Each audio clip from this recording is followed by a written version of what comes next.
Representative Sherrill, the current governor declared New Jersey a sanctuary state in 2018. There's been some talks about maybe codifying that into law whoever becomes governor. Is that a good idea in a climate where, again, New Jerseyans are struggling with affordability, and maybe, pushing the sanctuary state narrative might not resonate with a lot of people? I think what people right now want to see is that we're going to be a state that respects the Constitution, respects rights and freedoms here, while at the same time driving down costs and creating opportunity. We can walk and chew gum at the same time, and I think we have to. On immigration, you mentioned things like reworking just how immigration works, and all of that's more on a federal level.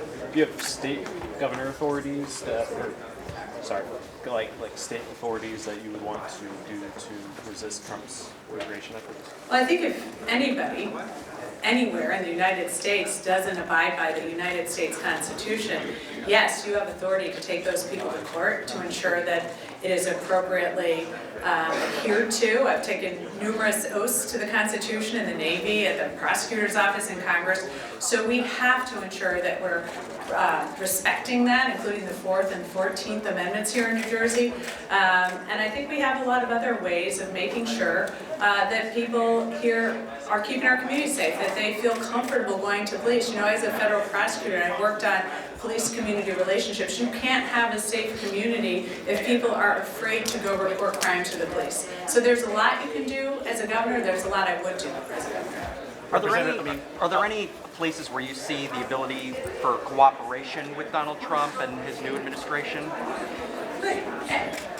As governor of New Jersey, I think it's going to be really important that a governor is really focused on how we're going to make life better for New Jerseyans. And that's going to be here in the state, making sure we're building more houses, because you can't make New Jersey more affordable if you don't make housing more affordable. We've got to use our really innovative state to create more opportunities for people.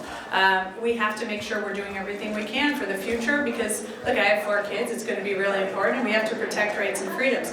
All of that said, we'll see. We have federally appropriated money for the Gateway Tunnel project.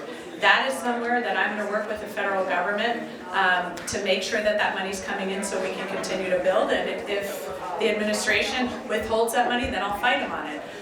We know that Trump was the architect of the state and local tax deduction cap. I have constantly and consistently been opposed to that. If he tries to reinstate that, then I'll fight him. If he, as he has told other members of the SALT caucus, the Republican members who went down to Mar-a-Lago, that he is going to not do that in the future, then I'll be very happy when we get rid of the state and local tax deduction cap. Abortion the same way.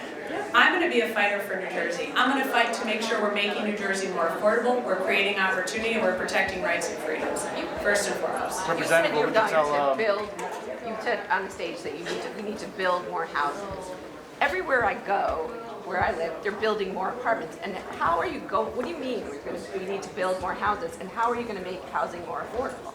So we have that missing middle. We are missing housing at every level. So, for example, I was talking to a friend of mine who was talking about a single mom working in her office building who'd been renting an apartment for years with her 2 daughters and had to move a couple towns over because she could no longer afford the rental price of that. When you can't afford a home, the rents go up because people are moving into the rental market. I hear from people who have their kids still living at home with them when they want them to launch, if you will. And I've got 4 kids, so I get it, right? What the future could look like if we don't build more houses. So that's why we have to drive an investment. But at the same time, we also have the most densely populated state in the nation. We have watershed areas we should not be building on. We have open space areas we should not be building on.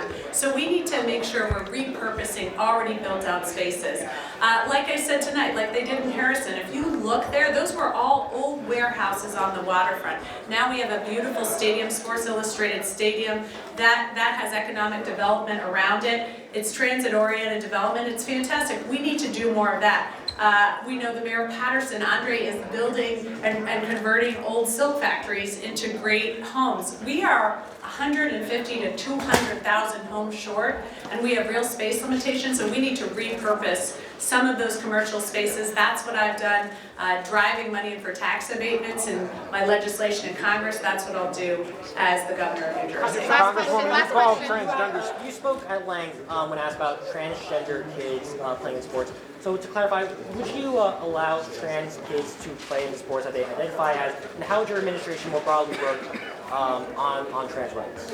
Look, on trans rights, what I'm focused on is making sure that parents and families can make decisions, that they can get the medical care they need, and that they have privacy rights here in this state. That is first and foremost as we see the attacks, and that is where I think as Democrats we have to center our priorities, because we are losing on this issue, and this is something that most people agree with, that we shouldn't attack vulnerable communities, that these are decisions parents should make. That is where I would legislate, and that is where I would start for trans issues. Thank you.